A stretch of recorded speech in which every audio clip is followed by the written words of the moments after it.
ಜನಮೆಚ್ಚಿದ ಯುವ ಶಾಸಕ ದರ್ಶನ್ ಅಪ್ಪನ ಹಾದಿಯಲ್ಲೇ ಮಗ ನಂಜನಗೂಡು ಅಪ್ಪನಂತೆ ಮಗ ಎಂಬ ಮಾತು ಎಷ್ಟು ಸತ್ಯ ನೋಡಿ.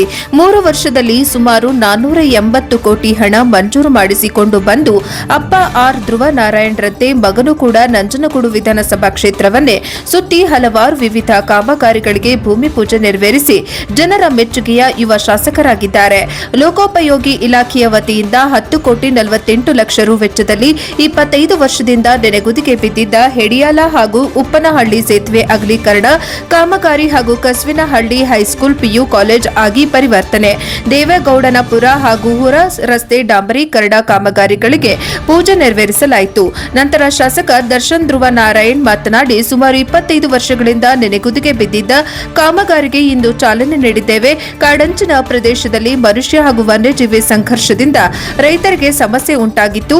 ರೈಲ್ವೆ ಬ್ಯಾರಿಕೇಡ್ ಅಳವಡಿಸಿ ಜೊತೆಗೆ ಮೆಸ್ ಅಳವಡಿಸಿದ್ದೇವೆ. ಎಲಿಫೆಂಟ್ ಫೋರ್ಸ್ ಕೂಡ ಹೆಡಿಯಾಲ ಭಾಗಕ್ಕೆ ನೀಡಿದ್ದೇವೆ. ಅನೇಕ ರಸ್ತೆಗಳ ಅಭಿವೃದ್ಧಿ ಕಾಮಗಾರಿ ಪ್ರಗತಿಯಲ್ಲಿದೆ. ಮುಖ್ಯವಾಗಿ ಹೆಡಿಯಾಲಕ್ಕೆ ಒಂದು ಬಸ್ ನಿಲ್ದಾಣ ಹಾಗೂ ಶೌಚಾಲಯದ ಸಮಸ್ಯೆ ಇದೆ. ನಿವೇಶನ ಕೊಟ್ಟರೆ ಅದನ್ನು ಕೂಡ ನಾನು ಮಾಡಿಸಿಕೊಡಲು ಮುಂದಾಗುತ್ತೇನೆ ಎಂದು ಭರವಸೆ ನೀಡಿದರು. ಸ್ಥಳದಲ್ಲೇ ಲೋಕೋಪಯೋಗಿ ಇಲಾಖೆ ಅಧಿಕಾರಿಗಳು, ಕಾಂಗ್ರೆಸ್ ಕಾರ್ಯಕರ್ತರು, ಗ್ರಾಮದ ಮುಖಂಡರು ಹೆಚ್ಚಿನ ಸಂಖ್ಯೆಯಲ್ಲಿ ಹಾಜರಿದ್ದರು. ಒಂದು ಬಸ್ ಸೆಂಟ್ರು ಮತ್ತೆ ಶೌಚಾಲಯ ನಿಮ್ಗೆ ಅತಿ ಅವಶ್ಯಕ. ಈಗ ಮುಂದಿನ 2 ವರ್ಷದಲ್ಲಿ ನಾವು ಮಾಡಿಕೊಡುವಂತ ಜವಾಬ್ದಾರಿನ ನಾವೆಲ್ಲರೂ ತಗೊಳ್ತೇವೆ. ಖಂಡಿತವಾಗಿ ಅದನ್ನ ಮಾಡಿಕೊಡುವಂತ ವ್ಯವಸ್ಥೆನ ಈಗ ಅದಕ್ಕೆ ಜಾಗದ ವ್ಯವಸ್ಥೆ ನಮ್ಗೆ ಬೇಕಾಗ್ತದೆ. ಈಗ ಒಂದು ಶೌಚಾಲಯ ಆಗಿರ್ಬೋದು, ಒಂದು ಬಸ್ ಸೆಂಟರ್ ಆಗಿರ್ಬೋದು, ಅದಕ್ಕೆ ಮಾಡ್ಬೇಕು ಅಂತಂದ್ರೆ ನಮ್ಗೆ ಜಾಗದ ಅವಶ್ಯಕತೆ ಅದಕ್ಕೆ ಬೇಕಾಗ್ತದೆ. ಅದರಿಂದ ಸಹಜವಾಗಿ ಈಗ ನಮ್ಮ PDO ಮತ್ತೆ ನಮ್ಮ ರೆವಿನ್ಯೂ ಇಲಾಖೆ RI ಮತ್ತೆ ನಮ್ಮ PDO ಇಬ್ಬರ ಹತ್ರ ಕೂಡ ಮಾತನಾಡಿ ಸೂಕ್ತವಾದಂತ ಜಾಗವನ್ನು ಐಡೆಂಟಿಫೈ ಮಾಡಿಕೊಟ್ಟು ಬಸ್ ಶೆಲ್ಟರ್ ಮತ್ತೆ ಟಾಯ್ಲೆಟ್ ಎರಡೂ ಕೂಡ ಈಗ ಬೇರೆ ಬೇರೆ ಗ್ರಾಮದಲ್ಲಿ ಯಾವ ರೀತಿ ನಾವು ವ್ಯವಸ್ಥೆನ ಮಾಡ್ತಾ ಇದ್ದೇವೆ, ಆಧುನಿಕವಾಗಿ ನಾವು ತಂತ್ರಜ್ಞಾನ ಬಳಸ್ಕೊಂಡು ಬಸ್ ಶೆಲ್ಟರ್ಗಳನ್ನ ಯಾವ ರೀತಿ ನಿರ್ಮಾಣವನ್ನ ಮಾಡ್ತಾ ಇದೀವಿ, ಅದೇ ರೀತಿ ಒಂದು ಒಳ್ಳೆ ಬಸ್ ಶೆಲ್ಟರ್ ಅನ್ನ ಮತ್ತೆ ಜೊತೆಗೆ ಅದಕ್ಕೆ ಸೇರ್ಪಡೆ ಆಗುವಂತ ಒಂದು ಟಾಯ್ಲೆಟ್ ಅನ್ನ ಎರಡು ಕೂಡ ಒಟ್ಟಿಗೆ ನಿರ್ಮಾಣ ಮಾಡ್ಲಿಕ್ಕೂ ಕೂಡ ಆಗ್ತದೆ ಅನ್ನೋದ್ರ ಬಗ್ಗೆ ಚಿಂತನೆ ನಾವು ಮಾಡ್ತಿದ್ದೇವೆ. ಖಂಡಿತವಾಗಿಯೂ ಅದನ್ನು ಕೂಡ ನಾವು ಮಾಡ್ಕೊಳ್ಳುವಂತ ಕೆಲಸವನ್ನ ನಿಮ್ಗೆ ಮಾಡ್ತೀವಿ. ಇಲ್ಲಿ ತನಕ ನಮ್ಗೆ ಎಡಿಯಾಲ ಭಾಗದಲ್ಲಿ ಕಾಡಂಚಿನ ಭಾಗ ಆಗಿರೋದ್ರಿಂದ ನಮ್ಗೆ ಮಾನವ ಮತ್ತೆ ಪ್ರಾಣಿ ಸಂಘರ್ಷ ಅತಿ ಹೆಚ್ಚಿತ್ತು. ಅದಕ್ಕೆ ಕಡಿವಾಣ ಹಾಕ್ಬೇಕು, ಅದನ್ನ ಬಗೆಹರಿಸಬೇಕು ಅಂತ ಹಂತವಾಗಿ ನಾವು ಪ್ರಯತ್ನವನ್ನ ಪಟ್ಟು ಅದಕ್ಕೂ ಕೂಡ ಹೆಚ್ಚಿನ ಅನುದಾನವನ್ನು ಒದಗಿಸಿದೋ. ಅದರಲ್ಲೂ ಕೂಡ ಸಾಕಷ್ಟು ಕೆಲಸ ಆಯ್ತು.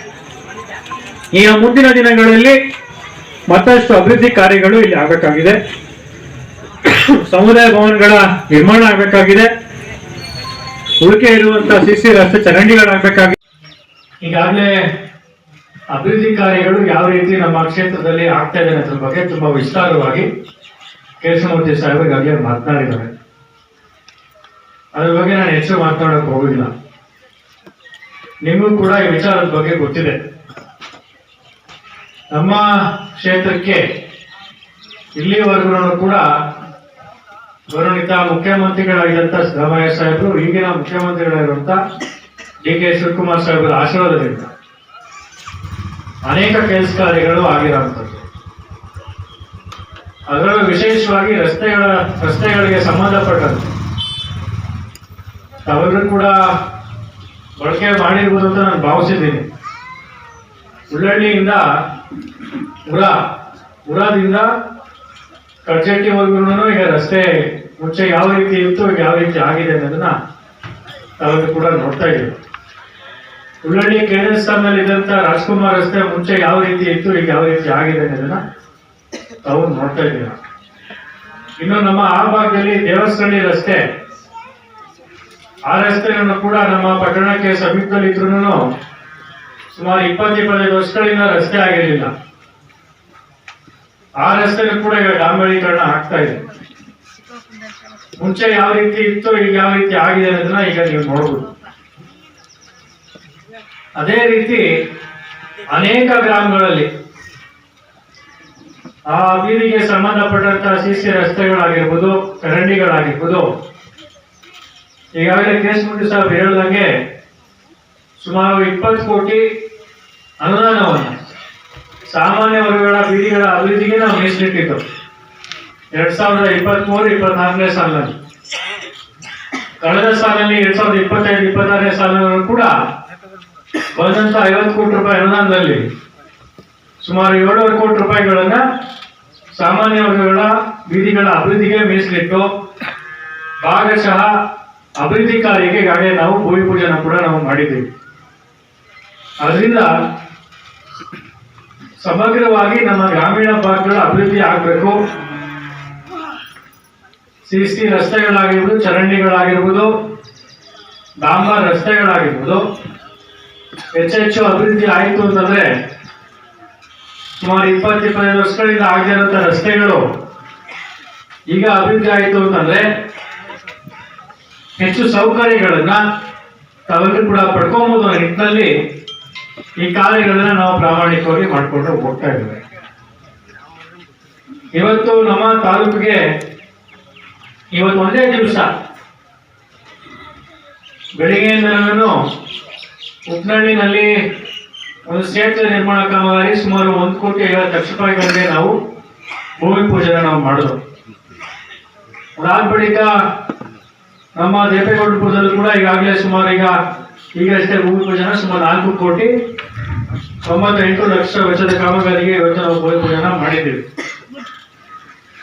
ಇನ್ನು ಯಡಿಯಾದಲ್ಲೂ ಕೂಡ ಒಂದು ಸೇತುವೆ ಸುಮಾರು 4 ಕೋಟಿ ರೂಪಾಯಿಗಳಿಗೆ ಆ ಸೇತುವೆ ಇವತ್ತು ಭೂಮಿ ಪೂಜೆ ಇವತ್ತು ಆಗ್ತದೆ.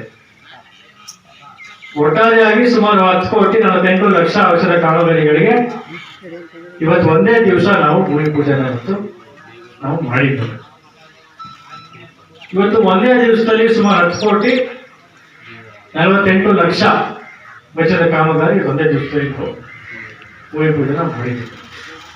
ಕೇಶಮೂರ್ತಿ ಸಾಹೇಬರು ಮಾತನಾಡ್ತಾ ಹೇಳೋದು, ಇಲ್ಲಿವರೆಗೂ ಎಷ್ಟು ಅನುದಾನ ನಮ್ಮ ಕ್ಷೇತ್ರಕ್ಕೆ ಒಟ್ಟಾರೆಯಾಗಿ ಬಂದಿದೆ, ಯಾವ ರೀತಿ ನಾವು ಕೆಲಸವನ್ನ ಮಾಡಿದ್ದೀವಿ ಅನ್ನೋದ್ರ ಬಗ್ಗೆ ಅವರು ಹೇಳೋದು. ಇಲ್ಲಿವರೆಗೂ ಅಭಿವೃದ್ಧಿ ಕಾರ್ಯಕ್ಕೆ ಅಂತಾನೆ ನೀವು ನೋಡೋದಾದ್ರೆ ರಸ್ತೆ, ಚರಂಡಿ, ಡಾಂಬರ್ ರಸ್ತೆಗಳಿಗೆ ನೋಡೋದು, ಬ್ರಿಡ್ಜ್ ರಸ್ತೆ 480 ಕೋಟಿ 70 ಲಕ್ಷ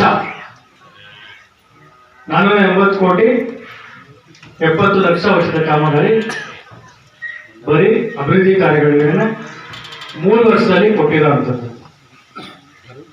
ಇನ್ನು ವಿವಿಧ ಇಲಾಖೆಗಳ ನಿಗಮಗಳ ಸೌಕರ್ಯಗಳು ನೋಡೋದಾದ್ರೆ ಸುಮಾರು 15 ಕೋಟಿ 87 ಲಕ್ಷ. ಮತ್ತೆ 3 ವರ್ಷದಲ್ಲಿ ಬೇರೆ ಬೇರೆ ಇಲಾಖೆಯಿಂದ ಬಂದಿರುವಂತಹ ಅನುದಾನ ನೋಡೋದಾದ್ರೆ ಸುಮಾರು 12 ಕೋಟಿ 3 ಲಕ್ಷ ರೂಪಾಯಿ. ಗ್ಯಾರಂಟಿ ಅಷ್ಟು ಕೆಲಸ ಆಗ್ಬೇಕಾಗಿದೆ. ಅರಣ್ಯಗೆ ಸಂಬಂಧಪಟ್ಟಂತ ಸಾಕಷ್ಟು ಕೆಲಸ ಮತ್ತಷ್ಟು ಆಗ್ಬೇಕಾಗಿದೆ. ನಮ್ಮಲ್ಲಿ ಬರುವಂತ ರೇಂಜ್ ನಂಜನಗೂಡು ರೇಂಜು ಮತ್ತೆ ಯಡಿಯೂರ ರೇಂಜು, ಓಂಕಾರ್ ರೇಂಜು, ಗುಂಡ್ಲುಪೇಟೆಗೆ ಬಂದ್ರು ಟೆರಿಟರಿ ನಮಗೂ ಸ್ವಲ್ಪ ಬರ್ತದೆ. ಇದಿಷ್ಟು ರೇಂಜ್ ನಲ್ಲಿ ಈಗ ಯಡಿಯೂರ ರೇಂಜ್ ಸ್ವಲ್ಪ ಮಟ್ಟಿಗೆ ಈಗ ನಮ್ಗೆ ಕಂಟ್ರೋಲ್ಗೆ ಸಿಕ್ಕಿದೆ. ಇನ್ನು ಉಳಿಕೆ ನಮ್ಗೆ ರೈಲ್ ಬ್ಯಾರಿಕೇಡಿಂಗು ಓಂಕಾರ್ ರೇಂಜ್ಗಿಂತ ಮುಂದೆ ನಂಜನಗೂಡು ರೇಂಜ್ ಪ್ರಾರಂಭ ಗೋಡೆಗೌಡನಕಟ್ಟೆಯಿಂದ ಮುಂದಕ್ಕೆ ಆಗ್ಬೇಕಾಗಿದೆ. ಅದು ಕೂಡ 8 ಕಿಲೋಮೀಟರ್ ಈಗ ನಮ್ಗೆ ಅಪ್ರೂವ್ ಆಗಿತ್ತು. ಅದ್ರಲ್ಲಿ 4 ಕಿಲೋಮೀಟರ್ ದುಡ್ಡು ಬಂದಿದೆ, ಅದಕ್ಕೆ ಕೆಲಸ ನಡೀತಾ ಇದೆ. ಇನ್ನು ಉಳಿಕೆ 4 ಕಿಲೋಮೀಟರ್ ಕೂಡ ನಾವು ಮಾಡಿಸ್ಬೇಕಾಗ್ತದೆ, ಅದನ್ನು ಕೂಡ ನಾವು ಮಾಡಿಸ್ತೇವೆ. ಸೊ ಒಟ್ಟಾರೆಯಾಗಿ ಮಾನವ ಮತ್ತೆ ಪ್ರಾಣಿ ಸಂಘರ್ಷ ನಮ್ಮ ಕ್ಷೇತ್ರದಲ್ಲಿ ಯಾವ ಮಟ್ಟದಲ್ಲಿ ಇತ್ತು, ಈಗ ಯಾವ ರೀತಿ ಕಂಟ್ರೋಲ್ ಬಂದಿದೆ ಅಂತ ತಾವಲ್ಲಿ ಕೂಡ ನೋಡ್ಬೋದು. ಅದರಿಂದ ಹಂತವಾಗಿ ನಾವು ಈ ಒಂದು ಮಾನವ ಮತ್ತೆ ಪ್ರಾಣಿ ಸಂಘರ್ಷ ಏನಿದೆ ಅದನ್ನ ಬಗೆಹರಿಸಲಿಕ್ಕೆ ಪ್ರಾಮಾಣಿಕವಾಗಿ ಪ್ರಯತ್ನವನ್ನ ಪಡ್ಕೊಂಡು ಹೋಗ್ತಾ ಇದ್ದೇವೆ. ಪ್ರತ್ಯೇಕವಾಗಿ ನಮ್ಮ